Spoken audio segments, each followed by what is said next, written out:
Kaip ir kiekvieną pirmą mėnesio penktadienį, speciali info dienos iš žurnalo Business Start rubrika apie verslo galimybės kitose šalyse. Šiandien persikelkime už Atlanto. Jungtinės valstijos daugeliu verslininkų vis dar skamba kaip svajonių šalis. Verslininkus vilioja daugiau nei 300 milijonų vartotojų. Verslui palanki aplinka ir galbūt artima kultūra. Bent jau taip atrodo iš pirmo žvilgsnio, kad kultūra Amerikoje yra panaši europietiška. Kokios iš tikrųjų yra verslo sąlygos Jungtinėse valstijose? Verslo aplinka ir ką turėtų žinoti Lietuvos verslo įmonės pasiryžusios žengti į šią rinką. Apie tai pakalbėkime su mūsų studijoje esančiais. Tadu Vizgirda, Amerikos prekybos rūmų valdybos pirmininku. Labas vakaras. Labas vakaras. Taip pat Žaneta Vaivadienė, bendrovės Mantinga plėtros direktorė. Labas vakaras. Prie mūsų pokalbio taip pat prisijungė ir Tomas Krunkaitis, verslininkas Jungtinėse valstijose. Labas vakaras. Labas vakaras. Turbūt rytas pas jūs? Pas mus pietus dabar. Bet kokiu atveju, laba diena ir turbūt pradėkime nuo jūsų, ponas Vizgirda. Sakykit, verslo aplinka ir verslo kultūra arba verslo supratimas Jungtinėse valstijose. Ar jisai panašus į tai, ką mes čia suprantame Europoje apie verslą? Jisai visur skiriasi visam pasaulyje, tiek Azijoje, tiek Jungtinėse valstijose, tiek Europoje, tiek Lietuvoje.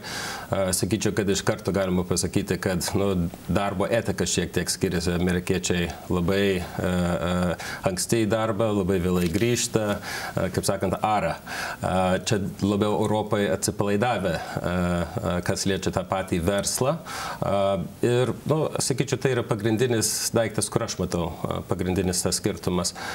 Bet, ką galima sakyti apie Ameriką, yra tai galimybių šalis ir galimybės yra atviros visam pasauliui, o ne tik tai amerikiečiams. Ar jūs sakote, kad galimybės Jungtinėse valstijose yra platesnės negu, pavyzdžiui, čia Europoje? Sakyčiau, kad tikrai taip, nes šiaip didžiausia ekonomika visam pasaulyje ir tai yra už tai, kad naudojimas yra labai didelis. Žmonės netaupo tiek, kiek kitose šalyse, ypatingai Europoje dabar, kur visi bijo dėl finansinės krizės, bet, sakykime, tas būtent naudojimas yra labai didelis ir tai duoda progą naujiems produktams atsirasti iš kitų šalių.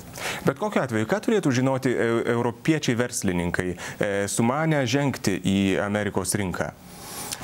Yra labai daug ką, yra namų darbai. Bet keli aspektai, jeigu pagrindiniai. Sakykime, pirminis klausimas yra, kodėl man žengti į Amerikos rinką? Ką Amerika gali man duoti mano verslui? Ką mano produktas gali ten išvysti? Ir būtent čia yra pagrindinis daiktas. Namų darbai yra labai paprasti.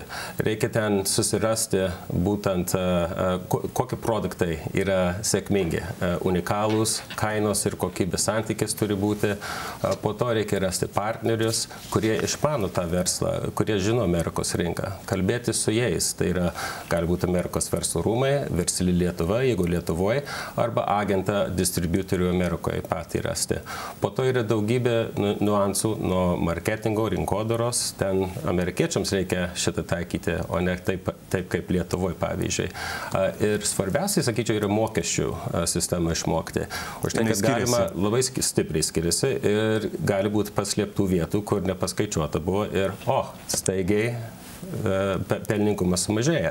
Tai šitoj vietoje reikia labai išstudijuoti ir namų darbus atlikti.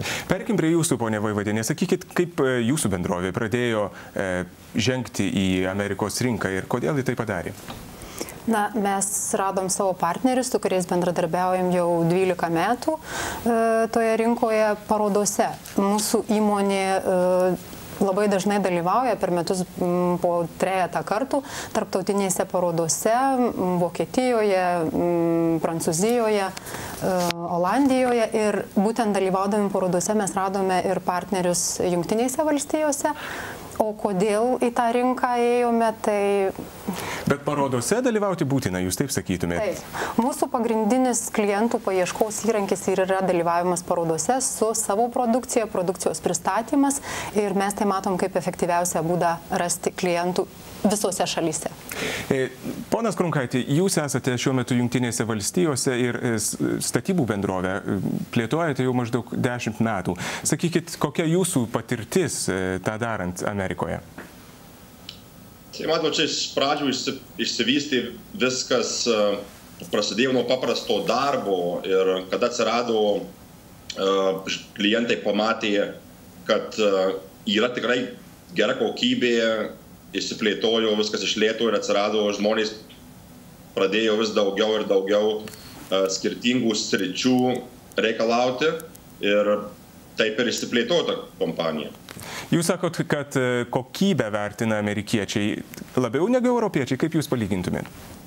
Na, aš manyčiau, kad taip. Ir čia jeigu tu darai labai gerą kokybę ir yra tikrai labai gera aptarnavimo srityje, kad po kiekvieno darbo klientas tau liks 100% patenkintas, tai tu sutarnausi tą savo vardą labai greitai, aš manau, ir po to galimybės yra neribotos, yra rekomenduojami artimiesiems, visokiem kaimynams ir taip toliau, ir tas plečiasi labai greitai.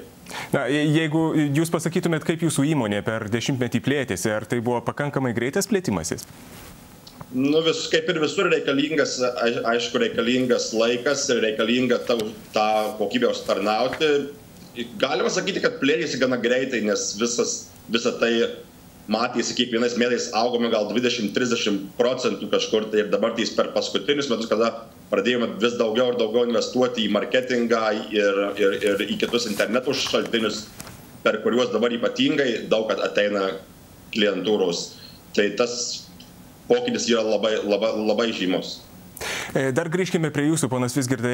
Ar jūs sutiktumėt su to, ką sako ponas Krunkaitis, kad kokybės vertinimas Jungtinėse valstijose iš tikrųjų yra labai aukštas? Aš sakyčiau, kad aukštesnis negu čia. 100% ir todėl anksčiau sakiau, kainos ir kokybės santykis turi būti labai geras, bet nereiškia, kad pigų daiktą pirks, pigiai prekė dėl to, kad kaina mažai, dėl to, kad kokybė nori būtent, kad nesvarbu ta kokybė. Kokybė yra labai svarbi, yra numeris 1, po to eina ir žiūri dėl kainos šitoje vietoje. Ir tos kokybės perdavimas iš lūpų į lūpas, rekomendacijos. Labai, numeris 1, aš sakyčiau. Aišku, yra masinė televizija, sakykime, masinė reklama, bet Lietuvos kompanija, kuri žengia į Ameriką, tai tikrai aš nemanau, kad galėtų leisti savo milijonas, 2 milijonai, 5 milijonai dolerių išleisti ant kampanijos. Tai čia yra tas word of mouth vadinamas, nuo lūpų į lūpų, ir tai yra iš tikrųjų geriausias daiktas rekomendacija. Ponas Krunkaitė, dar grįžkime prie jūsų. Ką jūs rekomenduotumėte europiečiui verslininkui, kuris sugalvojo plėstis į Jungtinių valstijų rinką? Tai pirmiausia, turbūt didžiausias skirtumas yra, jeigu čia norint gyventi ir legaliai dirbti, čia tai reikalingi yra dokumentai, kad tu galėtum čia tą legaliai daryti. Tai čia ko gero didžiausias skirtumas. Jeigu yra dokumentai, tai yra tik tai užsispyrimo ir juodo darbo padarinys. Pone Vaivadienė, ką jūs sakytumėt, kokius namų darbus reikia atlikti, norint eiti į Jungtinių Amerikos valstijų rinką? Manau, pagrindinis namų darbas visoms įmonėms gamintojoms yra pagaminti, paruošti gerą, kokybišką produktą. Nes tai yra labai svarbu, kaip minėjo kolega. Ir kadangi pas mus įmonėje kokybė yra skiriamas pagrindinis dėmesys, tai mes tą namų darbą buvom paruošę gerai. Ir kitas dalykas yra padaryti unikalų produktą, ne tik tai rinkai, bet ir kitoms. Tai, sakykime, mūsų atveju mes kaip tik dabar adaptuojame Amerikos rinkai ir numatome ten pradėti pardavinėti mūsų geriamas sriubas. Tai yra unikalus produktas tiek Lietuvos rinkoje, tiek Europoje, tiek ir toje rinkoje. Bet kartu ir skiriasi, kaip jūs pasakytumėt, ponas Vizgirda, skiriasi valstija nuo valstijos, ar ne? Nu, taip, tai kol laukiam dabar eterio, mes sėdėjom ir kalbėjom apie tai. Sniego kastuvus nepardavinėsi Kalifornijoje arba Floridoje. Tas pats yra su sveikais produktais. Jie labiau patrauklesni yra, sakykime, prie pakrančių kažkodėl. Los Andželas, sakykime, Kalifornija, Florida, New Yorkas, jie daugiau prie sveikatos produktų, o viduryje Amerikos mažiau dėmesio yra kreipiama į tai. Ir kiekvienas tas niuansas turi savo paaiškinimą, be abejo, būtent tai turbūt reikia sužinoti. Taip, ir čia yra namų darbai, čia yra tikrai negalima šito praleisti, reikia daug laiko tą strategiją suformuoti ir absoliučiai viską sužinoti. Bet kokiu atveju, ačiū Jums visiems labai, kad atėjot pas mus šį vakarą į studiją. Tai buvo Tadas Vizgirda, Amerikos prekybos rūmų valdybos pirmininkas, Žaneta Vaivadienė, bendrovės Mantinga plėtros direktorė, ir su mumis taip pat buvo Tomas Krunkaitis, verslininkas Jungtinėse valstijose. Ačiū, kad buvo šį vakarą su mumis. Ačiū Jums.